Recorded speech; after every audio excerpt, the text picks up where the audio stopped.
Hai guys, hai girls, hai Youth for Christ.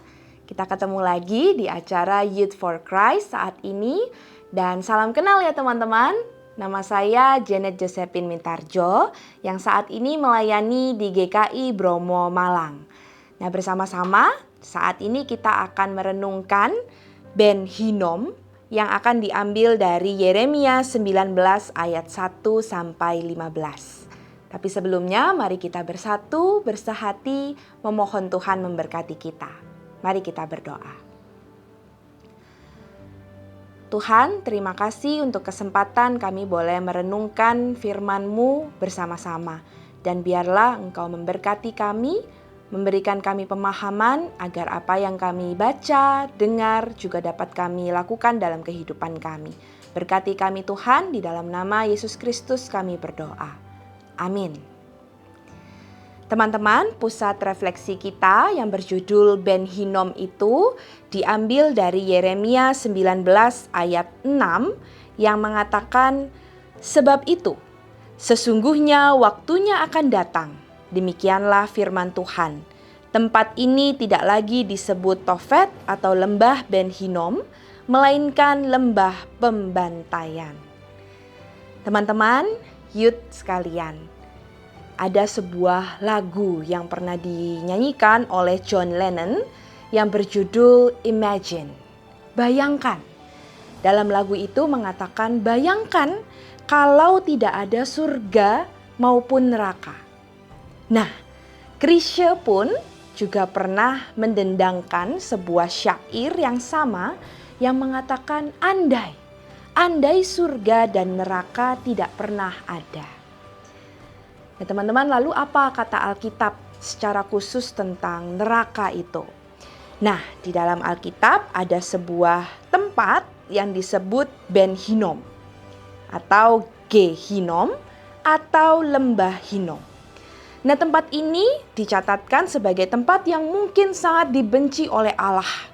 Karena di tempat itu orang Israel berpaling dari Allah dengan menyembah Moloch.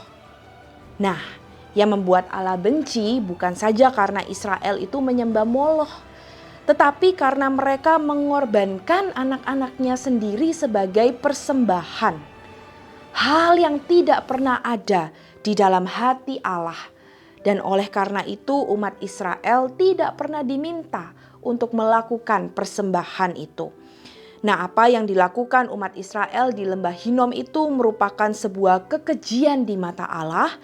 Sehingga di Ben Hinnom itu kita bisa menemukan pada zaman itu bukan sampah yang dibakar, tetapi anak-anak manusia dibakar di tempat itu.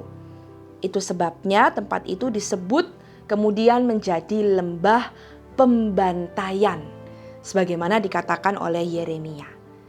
Nah, teman-teman,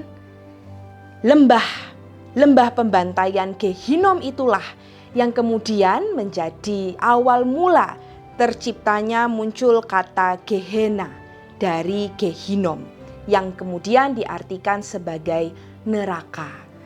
Dari bacaan hari ini teman-teman, kita diajak untuk menyadari bahwa neraka ternyata tempat yang digambarkan sebagai lokasi penyiksaan dengan api yang tidak kunjung padam itu ternyata berada di dunia ini. Sekarang di lokasi itu sendiri memang tidak ada lagi bekas-bekas penyiksaan. Tetapi kita dapat membayangkan bahwa neraka dalam berbagai bentuknya memang dapat kita jumpai sekarang di tengah dunia ini, di bumi ini. Ketika orang menyakiti sesamanya, baik melalui ucapan dan tindakan-tindakan, maka pada saat itu mereka sedang menciptakan dan menghadirkan neraka bagi teman-teman di sekitarnya. Coba teman-teman, Youth for Christ, mari kita ingat-ingat. Adakah ucapan atau tindakan kita kepada orang lain yang membuat mereka jadi tersiksa seperti sedang berada di neraka?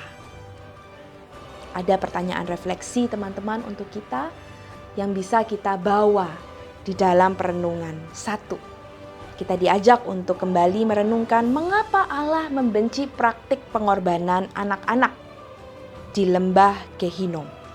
Dan yang kedua, apa yang harus dilakukan agar kita tidak mencipta neraka di tengah dunia ini. Youth for Christ, kiranya Tuhan menolong kita dan kita memohon kembali di dalam doa. Mari kita berdoa. Tuhan, kami menyebut dan mengaku diri sebagai anak-anak Tuhan.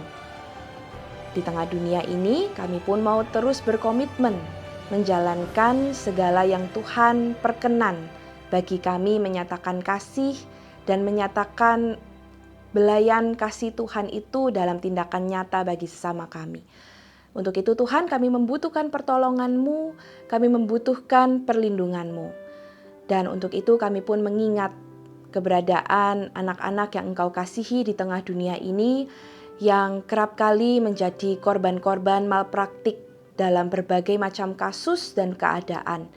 Kami berdoa Tuhan, kiranya belas kasih-Mu juga terus menyapa mereka, menolong, menguatkan mereka, bahkan Engkau juga memakai orang-orang di sekitar mereka termasuk kami untuk dapat menyampaikan penderitaan yang mereka alami, juga menghiburkan bahkan menolong mereka keluar dari penderitaan itu.